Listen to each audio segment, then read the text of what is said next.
Telugu Desam party ఆ పార్టీకి అనుకూలమని పేరున్న మీడియా సంస్థలు మిగిలిన రాజకీయ పార్టీలన్నీ వైఎస్ఆర్ కాంగ్రెస్ పార్టీ ప్రభుత్వాన్ని తిరుమల నెయ్యి విషయంలో టార్గెట్ చేస్తూ ప్రధానంగా ఒక రెండు ప్రశ్నలు సంధిస్తూ వచ్చాయి.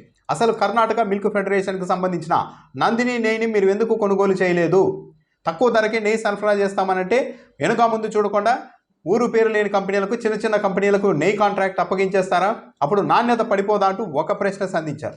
దాంతోపాటు రివర్స్ టెండరింగ్ ప్రక్రియను తెలుగుదేశం పార్టీ తీవ్రంగా వ్యతిరేకిస్తూ వచ్చింది. అయితే ఇప్పుడు తెలుగుదేశం పార్టీ ప్రభుత్వం వచ్చింది. ప్రస్తుత ఈవో చంద్రబాబు నాయుడు నియమించిన ఈవో శ్యామలరావు ఆధ్వర్యంలోనే ఒక టెండర్ ప్రక్రియ జరిగింది. ఇందులో కర్ణాటక మిల్క్ ఫెడరేషన్కి సంబంధించిన నందిని నెయ్యికి ఒక పద్ధతి ప్రకారం వ్యూహాత్మకంగా వెన్నుపోటు పడిచారు. ఆగస్టు 7వ తేదీన రాబోయే 3 నెలలకు తిరుమలకు నెయ్యి సరఫరా కోసం టెండర్లను ఆహ్వానించారు టీటీడీ. ఇందులో కర్ణాటక మిల్క్ ఫెడరేషన్కి సంబంధించిన నందిని నెయ్యిని కిలో 470 రూపాయలకు సప్లై చేస్తామంటూ కర్ణాటక మిల్క్ ఫెడరేషన్ బిడ్డింగ్ వేసింది. దాంతోపాటు ఢిల్లీకి చెందిన ఆల్ఫా సంస్థ కూడా ఈ బిడ్డింగ్లో పాల్గొని తామైతే 530 రూపాయలకు కిలో నెయ్యిని సప్లై చేస్తాం, 530 రూపాయల చొప్పున కిలో నెయ్యిని సప్లై చేస్తాం అంటూ ఆల్ఫా సంస్థ ముందుకు వచ్చింది. సో ఇప్పుడు L1గా నిలిచింది కర్ణాటక మిల్క్ ఫెడరేషన్ 470 రూపాయలు. L2గా నిలిచిన ఆల్ఫా సంస్థ 530 రూపాయలు చెప్పింది. ఇంతకాలం ఇన్ని రోజులు వీళ్ళు చేసిన ఆర్గ్యుమెంట్ ప్రకారం అయితే నాణ్యతలో ఇంకెలాంటి రాజీ ఉండకూడదు అని అనుకుంటే నందిని నెయ్యికి 470 రూపాయలు చొప్పున కర్ణాటక మిల్క్ ఫెడరేషన్ ఆధ్వర్యంలోని నందిని డైరీకి ఈ నెయ్యి సరఫరా కాంట్రాక్టును అప్పగించాలి. కానీ ఇక్కడ ఏం చేశారు? నందిని సంస్థకు నందిని నెయ్యి కొనుగోలు చేయకుండా వీలైనంత ఎక్కువ ఆపేందుకు ఆల్ఫా సంస్థకు టెండర్ అప్పగించేందుకు రివర్స్ టెండరింగ్ నిర్వహించేశారు.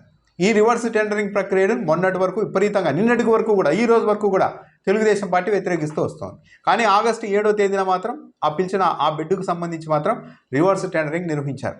అప్పటికే కర్ణాటక మిల్క్ ఫెడరేషన్ 470 రూపాయలకు కిలో చొప్పున నెయ్యి సప్లై చేస్తామని చెప్పింది కాబట్టి, ఆ టెండర్ బయటకు వచ్చేసింది కాబట్టి, ఆ విషయం బయటకు వచ్చేసింది కాబట్టి రివర్స్ టెండరింగ్లో ఎలాగైనా కాంట్రాక్టును దక్కించుకోవాలి అనుకున్న ఆల్ఫా సంస్థ తొలుత ఏమో 530 రూపాయలకు మాత్రమే అయితేనే మేము సప్లై చేయగలుగుతామని చెప్పిన ఇదే ఆల్ఫా సంస్థ రివర్స్ టెండరింగ్కి వచ్చేసరికి ఎలాగైనా కాంట్రాక్టును చేజెక్కించుకోవాలని కర్ణాటక మిల్క్ ఫెడరేషన్ కంటే 20 రూపాయలకు తక్కువకే, అంటే 450 రూపాయలకే 450 రూపాయలకే మేము నెయ్యిని సప్లై చేస్తామంటూ రివర్స్ టెండరింగ్లో ముందుకు వచ్చింది. దాంతో అయిపోయింది. కర్ణాటక మిల్క్ ఫెడరేషన్ 470 రూపాయలకు కంటే తక్కువ అయితే మేము సప్లై చేయలేమని తేల్చేసి ఆ సంస్థ ఆగిపోయింది. రివర్స్ టెండరింగ్లో ఆల్ఫా సంస్థకు టెండర్ వచ్చేసింది. ఇక్కడ ఏం జరిగింది?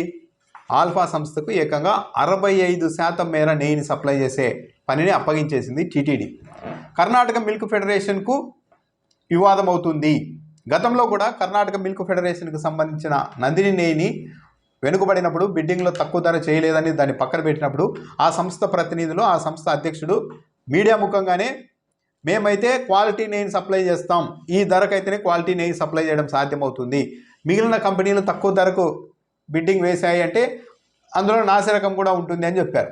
ఇప్పుడు కూడా ఇదే స్టేట్మెంట్ నందిని డైరీ నుంచి వస్తే, కర్ణాటక మిల్క్ ఫెడరేషన్ ప్రతినిధుల నుంచి ఇలాంటి స్టేట్మెంటే పత్రికలకు, మీడియాకు వస్తే పెద్ద ఎత్తున డ్యామేజ్ జరుగుతుంది అని భావించిన టీటీడీ, ఈ ప్రభుత్వం తెలివిగా కర్ణాటక మిల్క్ ఫెడరేషన్ని కూడా బుజ్జగించేందుకు 35% నెయ్యిని సరఫరా చేసే పనిని కర్ణాటక మిల్క్ ఫెడరేషన్కి ఇచ్చారు.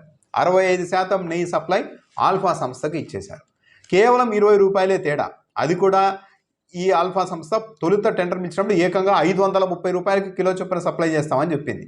Karnataka milk federation 478. రివర్స్ టెండరింగ్లో కర్ణాటక మిల్క్ ఫెడరేషన్ రేట్ ఎంతో తెలిసిపోయింది కాబట్టి బిడ్డింగ్ను దక్కించుకునేందుకు ఈ ఆల్ఫా సంస్థ ఒక 20 రూపాయలు తగ్గించి మొత్తం టెండర్ని తన ఆధీనంలోనికి తీసుకుంది.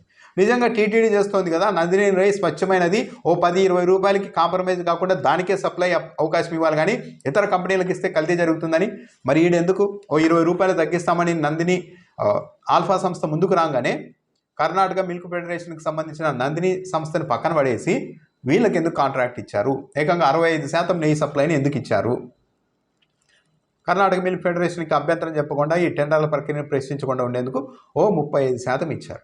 అంటే వైఎస్ఆర్ కాంగ్రెస్ పార్టీ ప్రభుత్వంలో ఇలాంటివి జరిగితే మాత్రం ఘోరం, అవమానం, కుట్ర. నందిని నెయ్యిని వెనక్కు పంపించేస్తారా, దానికి టెండర్ ఇవ్వరా అని మాట్లాడిన వాళ్ళు మరి ఈరోజు చేసింది ఏంది? ఆల్ఫా సంస్థకి ఇచ్చేశారు. అసలు నందిని నెయ్యిని జగన్మోహన్ రెడ్డి కొనుగోలు చేయలేదు, ఎందుకు కొనుగోలు చేయలేదు గత ప్రభుత్వం అంటూ మాట్లాడారు. అసలు ప్రభుత్వానికి టీటీడీకి ఏం సంబంధం ఉండదు, టీటీడీ సొంతంగా పనిచేస్తుంది.